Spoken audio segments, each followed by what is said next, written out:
Good evening friends, ओम नमः शिवाय। दोस्तों, आज हम पार्वती खंड के बारे में, जो रुद्र संहिता का पाठ है, उसके बारे में चर्चा करेंगे। मैं तुम्हें पहले ये कहना चाहता हूँ, जब जब दुनिया में अत्याचार और पाप बढ़ा है तो कोई ना कोई भगवान ने रूप लेकर हम लोगों का, इंसानों का और देवी देवताओं का पतन होने से बचाया है।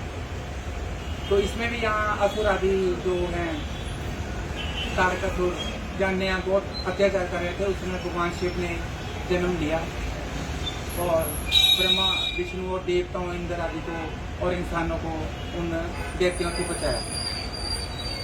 तो जो पार्वती खंड का प्रथम अध्याय है, उसमें पितरों की कन्या मैना के साथ हिमालय के विवाह का वर्णन है। देवताओं की आग्रह करने पर पितरों ने अपनी कन्या मैना का विवाह हिमालय के साथ करना मंजूर कर लिया। पितरों की 3 कन्याएं थी। ब्रह्मा जी के पुत्र दक्ष की 60 कन्याएं थी। उसमें सब्दा नाम की एक कन्या थी। उसका विवाह जो है पितरों के साथ किया गया था। सब्दा की 3 पुत्रियां थी। तो एक बार वो तीनों विष्णु जी के श्वेत द्वीप में दर्शन के लिए गई और वहां ही दर्शन करके ठहर गई। इस बीच वहां पे सनत कुमार आते हैं और सभी उनकी स्तुति करते हैं और उनके सम्मान में खड़े हो जाते हैं। लेकिन ये तीनों जो पुत्रियां थी सब्दा की, ये बैठी रही, तो सनत कुमार जी ने उन्हें शाप दिया। लेकिन उसके बाद इन्होंने तीनों ने उनकी स्तुति की, सनत कुमार जी की, और उन्होंने फिर इन्हें वरदान दिया। उन्होंने कहा कि ये कन्या हिमालय मैना जो है वो हिमालय की पत्नी बनेगी। जो दूसरी कन्या है वो कन्या, वो जनक जी की पत्नी बनेगी, जिससे बाद में राम जी का जन्म होता है। और तीसरी कन्या जो है कलावती, को वृषभान की पत्नी बनेगी। तो इसमें जो मैना की बेटी है पार्वती, उनका विवाह शिव जी के साथ होगा। और जो दूसरी कन्या है उसकी बेटी का विवाह जो है श्री राम से होगा। और तीसरी जो वृषभान की और की कन्या है, उसका विवाह, जो कलावती थी, उसकी बेटी का विवाह जो है राधा श्री कृष्ण जी को प्राप्त होगी। तो इस प्रकार व्यास जी के दुर्लभ वरदान देकर सनत कुमार आदि भाइयों सहित अंतर्ध्यान हो गए। ब्रह्मा जी नारद जी से कहते हैं, नारद, मैना के साथ हिमालय का विवाह होने पर अनंतर श्री विष्णु आदि समस्त देवता और महात्मा मुनि गिरिराज हिमालय के पास गए तथा हिमालय को ना जगदम्बा माता की पूजा करने के लिए कहा, उनकी तपस्या करने को कहा। तो फिर जो जगदम्बिया माँ की कहानी भी उन्होंने सुनाई, जो पिछले जन्म में सती थी और दक्ष की पुत्री थी। उसने जब शरीर त्याग दिया था तो उन्होंने हिमालय को बताया, उसके साथ मैना को बताया कि वो जो सती है आपके घर में जन्म लेगी और उसका नाम गिरिजा या पार्वती होगा। तो उसके लिए उन्होंने उसको भगवती की तपस्या करने के लिए बोला। तो पहले तो विष्णु जी आदि ने जगजननी की पूजा तपस्या की, और वो जब सामने आई जगदम्बे माँ, तो विष्णु जी ने कहा कि आप जो हैं वो श्री अपने शिव जी की पत्नी बनिए। तो वो मान जाती हैं। तो इसके बाद जगदम्बा, मैना हिमाचल को प्रदान।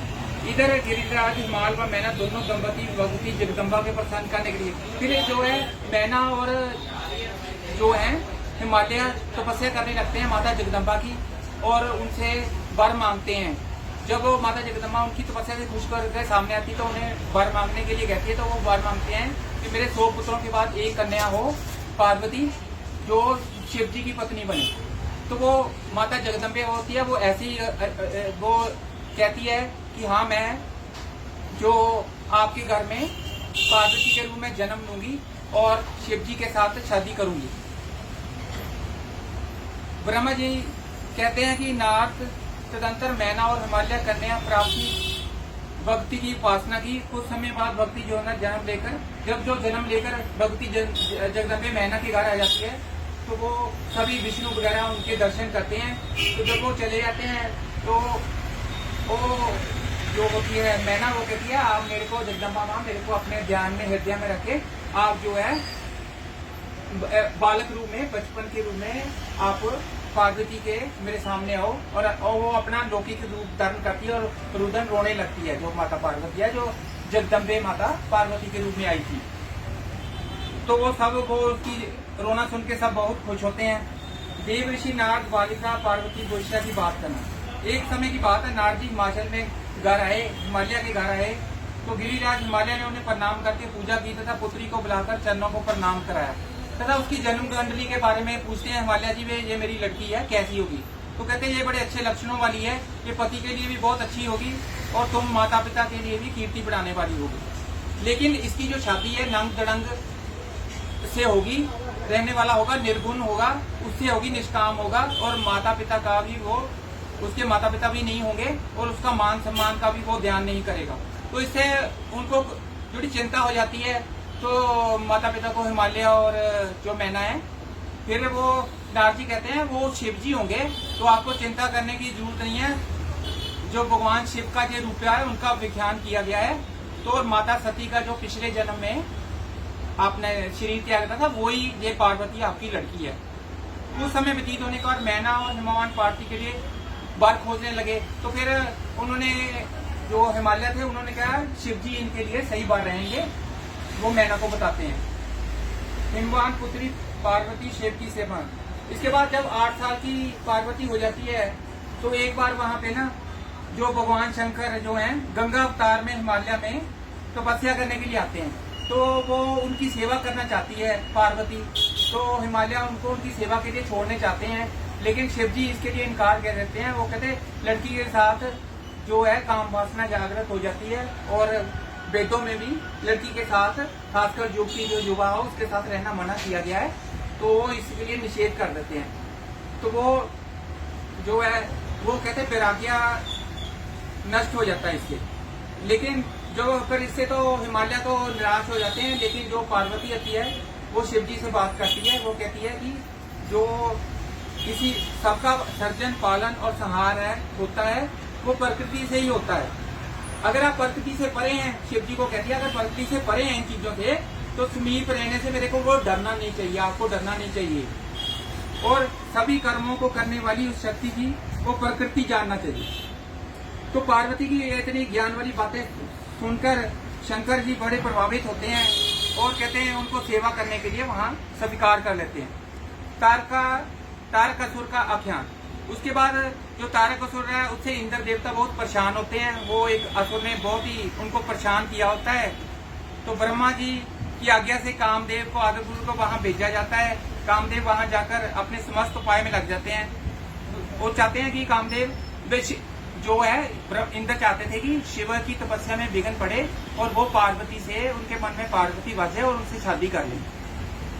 तो वो उसके लिए कामदेव को वहां विघ्न डालने के लिए भेजते हैं, लेकिन वो कामदेव को वसन कर देते हैं। इसकी चर्चा आगे होगी। कश्यप की सबसे बड़ी पत्नी एक दिति थी। उसके 2 पुत्र हिरण्याक्ष और हिरण्यकशिपु थे। दोनों जो है बारह हैं और नृसिंह रूप धारण करके दोनों को विष्णु जी ने वध कर दिया। तो वो जो है फिर वो कश्यप के पास जाती है और गर्भ धारण के लिए कहती है। देवराज इंद्र ने अवसर पाकर और वो फिर गर्भ धारण कर लेती है और फिर देवराज इंद्र होते हैं जो उनके गर्भ में जाकर उनको मार देते हैं और अनिंजा उसके टुकड़े कर देते हैं गर्भ के। और जो उससे अनिंजा पुत्र हुए वो सारे अनिंजा पुत्र हुए उनसे मरुत नामक देवता हुए और स्वर्ग में चले गए। दिति ने पुण्य तपस्या करके गर्भ धारण किया और देवताओं के समान बलवान उस समय बजरंग नाम के उसके पुत्र हुए जो महाप्रतापी और बलवान थे। ब्रांति नाम की कन्या से कि उसके साथ उसकी शादी कर दी जाती है। इनमें से एक महाप्रतापी असुर होता है उनसे, उन दोनों से, बजरंग और ब्रांति से। उसका नाम वो तारक करते हैं। वो अपनी माता से आज्ञा पाकर बड़ी कठिन तपस्या करता है। तो फिर उसे ब्रह्मा जी जो है वर देते हैं। तो वो जब वर मांगता है वो कहता मैं किसी से भी ना मारा जा सकूं, सिर्फ शिव जी के वीर्य से जो उत्पन्न हुआ हो वो सेनापति बने और मैं उसके द्वारा मारा जाऊं। जो ये वर ले लेता है। तो हिमवान की पुत्री पार्वती भगवान शंकर उससे पीड़ित समस्त, फिर जो वो इतना बलवान हो जाता है तो समस्त जो है ना इंद्र आदि देवता उससे बहुत परेशान हो जाते हैं, क्योंकि वो इंद्र बन के ही तारकासुर बैठ जाता है। ब्रह्मा जी के पास प्रार्थना करने पर वो कहते मैंने इसे इतना बलवान बनाया है तो ये शिव जी के पुत्र से ही नष्ट होगा। शिव तपस्या में लीन हो जाते हैं जब शिव के पास जाते हैं। कामदहन। इसके बाद तारकासुर है जो अत्यंत पीड़ित हुए। इंद्रदेव ने कामदेव का स्मरण किया तथा मित्रवत निवेदन किया, हे काम। वो कामदेव को भेजते हैं जो इंद्र देवता होते हैं वो कामदेव को शिव जी की तपस्या में भंग करने के लिए भेजते हैं, ताकि वो जो जगदम्बे माता है यानी पार्वती माता उससे शादी करा लें और उनकी तपस्या भंग हो जाए। कामदेव पूरे प्रयास कर लेते हैं और वो उनकी बात मान लेते हैं तपस्या भंग करने के लिए, और पूरी वो अपनी पत्नी राति और बसंत को लेकर वहां पहुंच जाते हैं। पूरी कोशिश करते हैं पूरे अस्त्रों शस्त्रों के साथ, अपने अमोघ अस्त्रों के साथ, कि शिव जी की तपस्या भंग हो जाए, लेकिन वो भंग नहीं कर पाते, वो हार मान लेते हैं। ऊपर से जो आता है जब शिव जी जो है अपनी तीसरी आग से कामदेव को भस्म कर देते हैं, तो कामदेव को भस्म करते तो रति रोने लगती है, देवता जन भी अनुना विनय शिव जी से करने लगते हैं। तो शिव जी कहते हैं ये चलो मैं इसको जिंदा कर देता हूँ, लेकिन जब भगवान कृष्ण का जन्म होगा तो ये उसके पुत्र प्रद्युम्न के रूप में जन्म लेंगे, उसके पहले ये ऐसे ही रहेंगे। कामदेव को पसंद करके फिर वो अंतर्ध्यान हो जाते हैं शिव जी। नारद जी पार्वती पंक्चर अक्षर, तो फिर नारद जी हैं जो वो ना हिमालय पर्वत पर एक दिन जाते हैं और वो हिमालय को जो होता है हिमवान को कहते हैं कि आप शिव जी का तपस्या करो, शिव जी का भजन करो। भक्ति कली के पास आए और संबोधित करके उनके लिए हितकारी वचन कहे, हे शिवे तुम्हारी स्वामी महेश्वर व्यक्त और महाजोगी हैं। फिर वो जो है ना माता पार्वती के पास उसके पास जाते हैं, उसको कहते हैं ये महाजोगी हैं और महेश्वर विरक्त हैं, तो इन्होंने कामदेव को भी जलाकर छोड़ दिया है, ये तपस्या में लीन रहते हैं। तुम भी कल्याणकारी शंभु को त्याग नहीं करेगी जब तुम उसकी शादी हो जाएगी और तुम इनकी पत्नी वश्या बनोगी।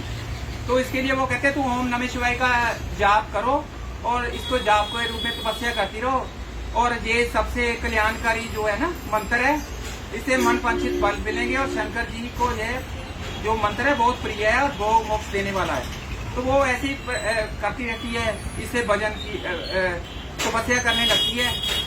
ब्रह्मा जी फिर ये तब मैं भगवान विष्णु के निवेदन करने के लिए उन सभी के साथ शीघ्र क्षीर सागर पे गए, और जो क्योंकि नहीं जो है वो पंचाक्षर जप में करने लगी और उसकी कठोर तपस्या से सरासर जगत जो है ना संताप में आने लगा। जब बहुत ज्यादा तपस्या की अपनी पार्वती जी ने, तो संसार जलने लगा।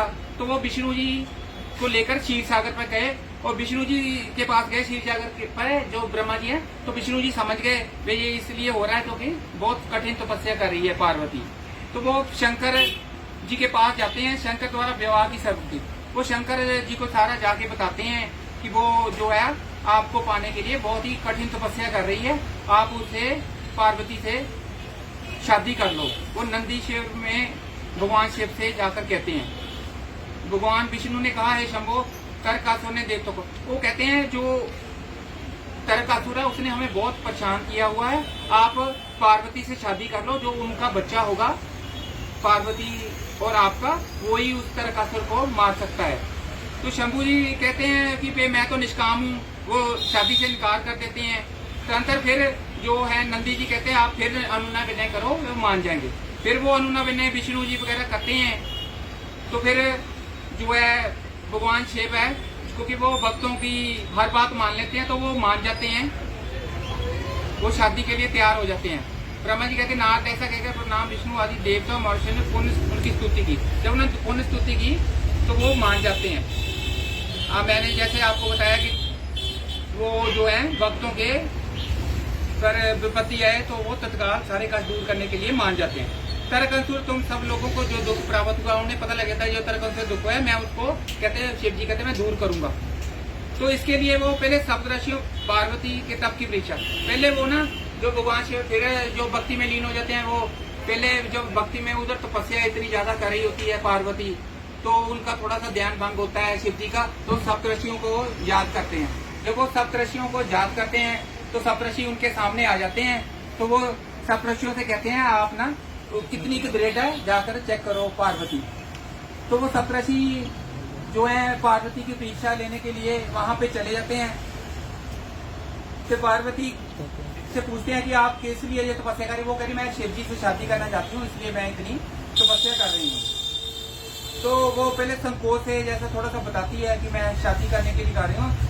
नारद जी ने मुझे कहा था, नारद जी की आज्ञा अनुसार मैं कठोर तप कर रही हूँ। तो फिर वो छल पूरक कहते हैं, जो सप्तऋषि वशिष्ठ जी वगैरह आए होते हैं, वो कहते हैं नारद की निंदा करनी शुरू कर देते हैं। वो कहते हैं नारद तो आज तक किसी का घर नहीं बनाया, वो तो घर तोड़ने वाले हैं, घर छोड़ने वाले हैं। और भगवान शंकर के बारे में भी वो अमंगल वेश आदि धारण करते हैं, ऐसे बोलते हैं। लेकिन और कहते हैं कि विष्णु से तुम शादी कर लो, और विष्णु की प्रशंसा करते हैं। परंतु पार्वती ये स्वीकार नहीं करती। वो शिव की महिमा का वर्णन करने लगती है कि शर परम ब्रह्म एवं विकार रहित है, वे भक्तों के लिए शरीर धारण, तो भक्तों के लिए शरीर धारण करते हैं, वैसे वे निर्गुण है, जो है माता पार्वती ऐसे कहने लगती है। तो वो हार मान लेते हैं सप्तऋषि, वो जाकर शिव जी को बताते हैं, कहते हैं वो आपसे शादी करेगी, वो विष्णु से नहीं करेगी, हमने पूरा उसका परीक्षा ले लिया। उसके बाद शंकर जो है, शंकर द्वारा वृद्ध ब्राह्मण के रूप में पार्वती है। वो सप्तऋषियों के बाद शंकर आप परीक्षा लेने जाते हैं, वो वृद्ध ब्रह्मचारी ब्राह्मण बनकर वहां जाते हैं। तो उसे पूछते हैं, भाई आप कहाँ है, क्यों इसने जंगलों में बैठी हुई हो, क्यों भक्ति कर रही है। तो फिर बताती है कि मेरे शिव जी से मेरी शादी नहीं हो रही, इसलिए हो रही है। तो वो अग्नि में कहती मैं प्रवेश करूंगी। तो मैं वो शिव जी मना करते हैं अग्नि में प्रवेश, लेकिन फिर भी वो अग्नि में प्रवेश कर जाती है। लेकिन अग्नि चंदन की तरह ठंडी शीतल हो जाती है, तो उसे कुछ नहीं होता। तो इसके अलावा वो उन्होंने सप्तऋषियों को ये भी बताया था कि जो वो है, अगर उसकी शादी भगवान शिव से नहीं होगी तो वो कोई शादी जिंदगी में करेगी ही नहीं।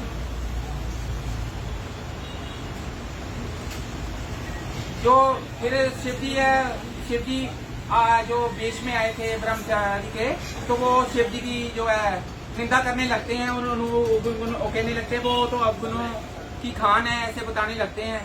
तो वो गुस्से में आ जाती है पार्वती, कहती तो आप शिव नंदक हो, ब्राह्मण से ऐसे अपने शिव जी के बारे में ऐसा बोल रहे हैं, ब्रह्मचारी का रूप धारण कर मुझे छलना चाहते हैं, वो शिव जी को कहती है। इसलिए कुतर्क भरी आप बातें कर रहे हो। सदाशिव निर्गुण ब्राह्मण है, वो किसी कारणवश सगुण हो जाते हैं, वो लोगों का भला करने के लिए सगुण हो जाते हैं, और वैसे वो निर्गुण ब्राह्मण है, वो उनकी कोई बात नहीं मानती। तो फिर शिव जी को पता चल जाता है ये नहीं मानेगी, तो वो अंतर ध्यान जब हो जाते हैं तो वो फिर पूजा करने लगते हैं। तो वो जो है पार्वती माता भी पूजा में अपने तपस्या में लीन हो जाती है। तो भगवान शंकर उस तपस्या करती के मन में ही आते हैं। वो कहते हैं मैंने आपका परीक्षा ले ली, आप त्रिलोक में भी आपसे अच्छी, पार्वती जी आपसे अच्छा कोई नहीं है, और मैं आपसे शादी करूंगा। तो शिव जी मान जाते हैं, क्योंकि उन्हें पता लग जाता है कि दुनिया में त्रिलोक में कहीं भी इससे अच्छी लड़की नहीं है। वह मैं सर्वथा आपके दीन हूँ, तुम अपनी कामना पूरा करो, शिव जी कह देते हैं। फिर वो जो है पार्वती अपने घर जाती है, घर जाके को बताती है, वो घर वाले बहुत खुश होते हैं, ऐसे शिव जी मान गए हैं। तो फिर वो इस बीच जो सदाशिव है वो एक नाटक करते हैं, नट के रूप में आते हैं और लीलाएं करने लगते हैं। तो मैना जो उनकी पत्नियां नाटक की लीलाओं से, शिव जी की लीलाओं से बड़ी खुश होती हैं और उनको उपहार देना चाहती है, लेकिन शिव जी उपहार नहीं लेते। वो कहते हैं शिवा जानी पार्वती मुझे दे दो। तो वो बहुत गुस्से में आ जाती है मैना, क्योंकि शिव जी ने रूप बदल के नट बने हुए थे, तो वो इसलिए गुस्से में आ जाती है, उनको अपनी जगह से हटा देती है और शिव जी वापस चले जाते हैं। इधर भगवान शिव इस बात का पता लगा, तो देवताओं की प्रेरणा से भगवान शिव पूर्ण वैष्णव ब्राह्मण के वेश में फिर वो हिमालय के घर पहुंचते हैं और उन्हें जाके बताते हैं कि वो शिव की निंदा करने लगते हैं। भाई मेनका को बताते हैं भाई शिव तो बहुत ऐसे है वैसे है। तो मेनका दुखी हो जाती है, तो वो अपनी शादी करने से मैना जो है वो पार्वती की शादी शिव जी से करने से इनकार कर देती है, वो कोपमन में चली जाती है। तो फिर जो है शिव जी अनुरुति आदि सप्तऋषियों की पत्नियों को भेजते हैं उन्हें मनाने के लिए, वो मनाने की कोशिश करती हैं। तो अनुरुति को देखकर वो जो पार्वती उठ जाती है, तो फिर वो उनकी बातों में से मान जाती है, शिव पार्वती के विवाह की तैयारी। इसके बाद शिव और पार्वती के विवाह की तैयारी शुरू हो जाती है, क्योंकि शिव जी मान गए थे। तो फिर जो है अपने लगन के लिए निमंत्रण पत्र भेजे जाते हैं, गंधर्व ब्रह्मा इंद्र अपने नाग पक्षी अप्सरा सबको निमंत्रण भेजे जाते हैं शिव बरात का वर्णन। उसके बाद जो है शिव की बरात विलक्षण थी, बाणों पर विराजित होकर ये गंधर्व देवराज इंद्र भृंगु सब आते हैं, तो वो काफी सुंदर होते हैं। तो जो हर एक को मैंने पूछती है कि ये शिव जी हैं, जब किसी देवराज को देखती है या इंद्र को देखती है, जहाँ किसी मुनीश्वर को देखती है, ब्रह्मा को देखती है, लेकिन वो सारे कहते हैं ये शिव जी हैं। वो सोचने लगते हैं ये अगर इसके सेवक, वो कहते हैं इनके सेवक हों, कभी अगर सेवक इतने सुंदर है शिव जी और भी सुंदर होंगे। इसके बाद शिव जी की जो है ना टोली आ जाती है, उसमें कई लंगड़े होते हैं, कई अंधे होते हैं, जो गण होते हैं, कई के मुंह नहीं होते, कई के बहुत विकराल मुंह होते हैं। तो वृक्ष पर सवार होते हैं शिव जी। तो मस्तक जटाजूट और चंद्रमा मुकुट, आंखें भयानक और आकृति विकराल थी। जो शिव जी ने माया के द्वारा ऐसा रूप भयानक किया होता है और अपने जो साथ लेके उनको भी तो मैना डर जाती है। मैना कहती मैं इनके साथ अपनी पुत्री की कभी शादी नहीं करूंगी, वो बहुत बड़ी उदास हो जाती है। तो फिर उसको मनाने के लिए ब्रह्म जी आदि जाते हैं, वो मैना को समझाते हैं शिव जी का मंत्र। फिर विष्णु वहां पधारते हैं, वो समझाते हैं कि भाई शिव जी बड़े अच्छे हैं, वो तो लोगों का भला करते हैं। वो ऐसे तरह तरह से मैना को मनाते हैं। तो फिर जो है मैना कहती अगर शिव जी अपना रूप सुंदर कर लें, अदा तो उत्तम कर ले, तो मैं शादी के लिए मान जाऊंगी। फिर जो है भगवान शिव का मंगल में बड़े, फिर वो जो विष्णु जी के कहने पर शिव जी अपना रूप जो है सुंदर बना लेते हैं। वो जो इतने सुंदर लवण्य हो जाते हैं कि कामदेव से भी सुंदर हो जाते हैं। यह स्वरूप दर्शन देकर शेरराज की पत्नी मैना, इस रूप को देखकर जो मैना बहुत ही खुश हो जाती है और पूर्ववासी भी भगवान शंकर का मनोरूप देखकर खुश हो जाते हैं। हिमाचल की पत्नी मैना भी शंभू की आरती तारने लगती है, दीपों को थालियों में रखकर। तो आदरपूर्वक विवाह द्वार पर आ जाते सभी स्त्रियां और ऋषि पत्नियां। विवाह सब कार्य विधि विधान से हो जाता है, वेदों के अनुसार। विष्णु जी ने कहा था विवाह हो तो वेदों के अनुसार शिव जी का विवाह हो जाता है। इसके बाद जब विदा होने लगती है पार्वती जी शिव जी के साथ, तो एक ब्राह्मणी को भेजा जाता है। एक ब्राह्मणी पत्नी पार्वती का पति धर्म का उपदेश देती है।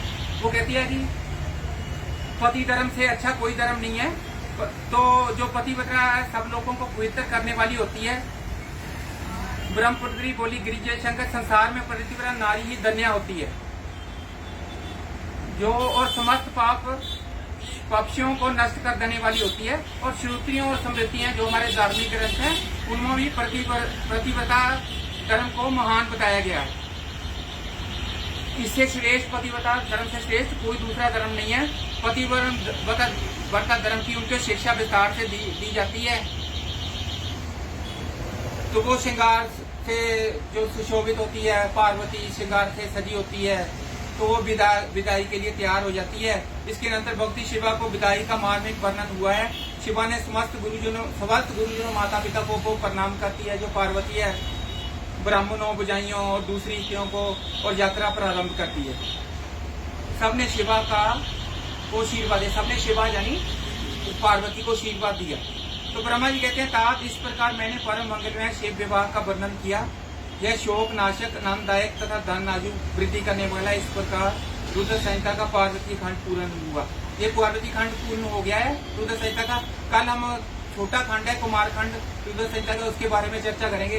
दोस्तों मैं यहाँ ये कहना चाहता हूँ, जब भी दुनिया में पाप अत्याचार बढ़ता है तो भगवान किसी न किसी रूप में जन्म लेते हैं। इस यहाँ जब दैत्यों का, असुरों का, अपने तारक वगैरह का पाप बढ़ जाता है तो भगवान शिव और उनके पुत्र जैसे गणेश हैं, अपने दूसरे स्कंद हैं, कार्तिकेय, सब जन्म लेते हैं और पापियों को नाश कर देते हैं। तो इंसान को पाप नहीं करने चाहिए, अच्छे कर्म करने चाहिए। और भगवान जो शिव जी को पूजता है, जो उनकी प्रार्थना करता है उनको, तो वो उनको हर तरह का फल दे देते हैं। उनको मोक्ष की प्राप्ति तक भी मिल जाती है। भगवान शिव बहुत दयालु हैं, तो उनकी पूजा करनी चाहिए। धन्यवाद मेरे साथ बने रहने के लिए। Thank you. ओम नमः शिवाय।